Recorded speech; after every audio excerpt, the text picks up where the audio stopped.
ایک ایسی خاتون جو بہت نیک دل خاتون تھی، ان کی بہادری کی کوئی مثال ہی نہیں ملتی۔ ایک عورت کس طرح ظلم کے خلاف ڈٹ کر کھڑی ہو سکتی ہے، وہ اس عظیم خاتون نے ظاہر کر دیا۔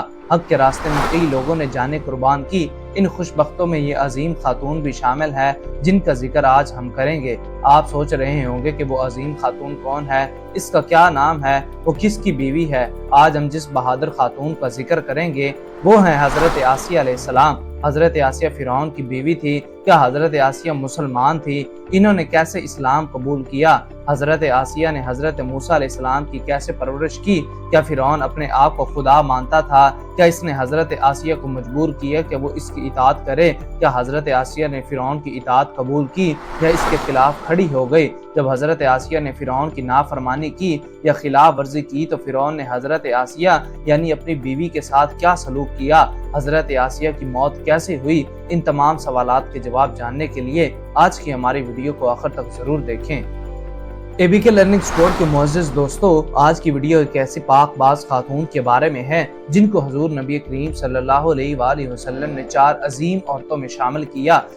چنانچہ حضرت ابن عباس رضی اللہ تعالی عنہ بیان کرتے ہیں کہ نبی کریم صلی اللہ علیہ وآلہ وسلم نے زمین پر 4 لکیریں لگائیں اور فرمانے لگے، کیا تم جانتے ہو یہ کیا ہے؟ صحابہ کرام نے عرض کیا، اللہ اور اس کے رسول کو زیادہ علم ہے۔ نبی اکرم صلی اللہ علیہ وآلہ وسلم نے فرمایا، جنتی عورتوں میں سب سے افضل خدیجہ بنت خویلد اور فاطمہ بنت محمد اور فرعون کی بیوی آسیہ بنت مزاحم اور مریم بنت عمران ہیں۔ آئیے اب اپنی موضوع کی طرف چلتے ہیں۔ سب سے پہلے فرعون کی شادی کیسے ہوئی؟ فرعون مصر نے ریان بن ولید کی پوتی حضرت آسیہ کو شادی کا پیغام بھجوایا۔ یاد رہے ریان بن ولید وہی بادشاہ تھا جو حضرت یوسف علیہ السلام کے دور میں تھا اور وہ حضرت یوسف علیہ السلام پر ایمان بھی لایا اور اس نے حضرت یوسف کو عزیز مصر بھی بنا دیا۔ خیر، جب حضرت آسیہ کو فرعون نے شادی کا پیغام دیا تو ان کے والد اور حضرت آسیہ کو بہت ناگوار گزرا، کیونکہ فرعون مصر پہلے دن سے ہی ظلم اور بربریت کے لیے مشہور تھا، لیکن فرعون نے اپنی بادشاہت کے زور پر جبراً حضرت آسیہ سے شادی کر لی اور دھمکی دی کہ اگر یہ شادی نہیں کریں گی تو آپ کے والدین کو قتل کر دیا جائے گا۔ بس شادی ہونے کے بعد بھی اللہ تبارک و تعالیٰ نے حضرت آسیہ کو فرعون سے محفوظ رکھا۔ ایک رات فرعون نے خواب میں دیکھا کہ اس کا محل نابود ہو چکا ہے۔ خوف و وحشت سے اس کا پورا وجود لرزنے لگا۔ اس نے نجومیوں کو بلا کر ان سے اپنے خواب کی تعبیر پوچھی تو انہوں نے کہا کہ ان قریب بنی اسرائیل کا ایک بچہ تمہارے محل کو نیست و نابود کر دے گا۔ اس لیے فرعون نے حکم دیا کہ بنی اسرائیل میں جس کے ہاں بھی لڑکا پیدا ہو اسے فوراً قتل کر دو، لیکن لڑکی پیدا ہو تو اسے قتل نہ کرنا تاکہ ان کی نسل باقی رہے۔ چنانچہ جب حضرت موسیٰ علیہ السلام پیدا ہوئے تو ان کی والدہ نے فرعون کے سپاہیوں کے ڈر سے حضرت موسیٰ علیہ السلام کو ایک صندوق میں رکھ کر دریا میں ڈال دیا۔ دریا سے ایک نہر فرعون کے محل کے پاس سے بہتی تھی۔ یہ صندوق بہتا ہوا اس نہر میں چلا گیا۔ فرعون نے حکم دیا کہ اسے محل میں لا کر کھولا جائے۔ جب صندوق کھولا گیا تو اس سے ایک خوبصورت بچہ نکلا۔ قطبی زبان میں پانی کو منہ اور درخت کو سا کہتے ہیں۔ یہ صندوق پانی اور درختوں کے درمیان پایا گیا، اس وجہ سے حضرت بی بی آسیہ نے آپ کا نام موسیٰ رکھا۔ حضرت آسیہ نے جب حضرت موسیٰ علیہ السلام کے چہرے پر نور دیکھا تو انہوں نے حضرت موسیٰ کو اپنا بیٹا بنا لیا اور فرعون سے کہنے لگی، یہ بچہ میری اور تمہاری آنکھوں کی ٹھنڈک ہے، اسے قتل نہ کرو۔ لیکن بدبخت فرعون کہنے لگا، اسے تم ہی رکھو، مجھے اس کی کوئی حاجت نہیں۔ حضور نبی اکرم صلی اللہ علیہ وآلہ وسلم نے فرمایا کہ اگر آسیہ کی طرح فرعون بھی اس بات کا اقرار کرتا کہ یہ بچہ اس کی آنکھوں کی ٹھنڈک ہے تو ضرور اللہ تعالیٰ اسے ہدایت عطا فرما دیتا جیسے آسیہ کو عطا فرمائی۔ حضرت آسیہ کو اللہ پاک نے قرآن میں عورتوں کے لیے نمونہ بھی قرار دیا ہے۔ حضرت آسیہ شادی سے پہلے ہی فرعون کے ظالمانہ اور کافرانہ اقدامات کے خلاف پہاڑ بن کر کھڑی رہیں۔ حضرت موسیٰ نے جب اعلان نبوت کیا اور جب محل میں جادوگروں سے مقابلہ کیا تو یہ دیکھ کر حضرت آسیہ حضرت موسیٰ علیہ السلام پر ایمان لے آئی۔ ایمان لانے کے بعد کافی دنوں تک انہوں نے اس بات کو فرعون سے چھپائے رکھا۔ جب فرعون نے خدائی کا دعویٰ کیا اور لوگوں سے خود کو سجدے کروانے لگا پھر حضرت آسیہ کھل کر میدان میں آ گئیں۔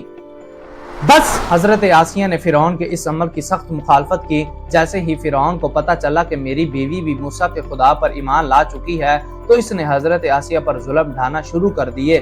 روز دن رات ان کو مختلف اذیتیں دینے لگا۔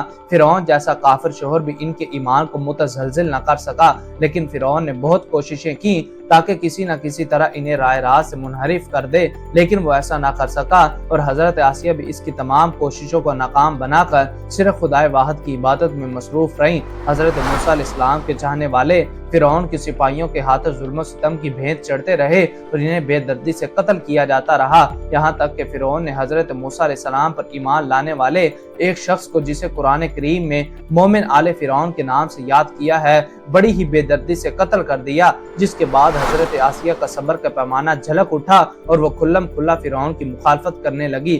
فرعون میں غیظ و غضب کی آگ بھڑک اٹھی، اس نے اپنی زوجہ آسیہ کو بہت دردناک طریقے سے اذیتیں پہنچائیں۔ اس ظالم نے اس پر بڑے بڑے عذاب کیے اور چمیخا کر دیا، یعنی 4 کھونٹیوں میں آپ رضی اللہ تعالی عنہ کو گاڑ دیا۔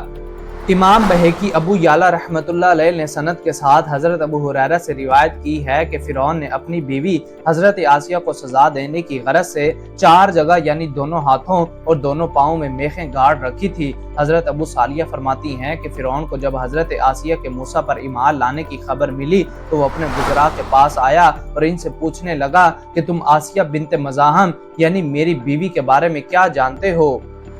چنانچہ سب نے ان کی بہت تعریف کی تو فرعون نے کہا کہ وہ میرے علاوہ کسی دوسرے رب کی عبادت کرتی ہے۔ تو اس پر وزراء نے کہا پھر آپ اس کو قتل ہی کر دیجئے۔ تو اس پر فرعون نے ان کے ہاتھ اور پاؤں میں میخیں ٹھونک دی۔ تو اسی حالت میں حضرت آسیہ نے آسمان والے رب کو پکارتے ہوئے کہا، اے میرے پروردگار، اپنے پاس ہی میرے لیے جنت میں ایک ایسا گھر بنا دیجئے۔ اس وقت فرعون بھی حاضر تھا، یہ منظر دیکھ رہا تھا۔ حضرت آسیہ نے جنت میں اپنا گھر اسی حالت میں دیکھا، پھر ہنسنے لگی۔ تو اس پر فرعون کہنے لگا کہ کیا تم اس عورت کے پاگل پن پر تعجب نہیں کرتے ہو کہ ہم اس کو عذاب دے رہے ہیں، وہ اس کے باوجود ہنس رہی ہے؟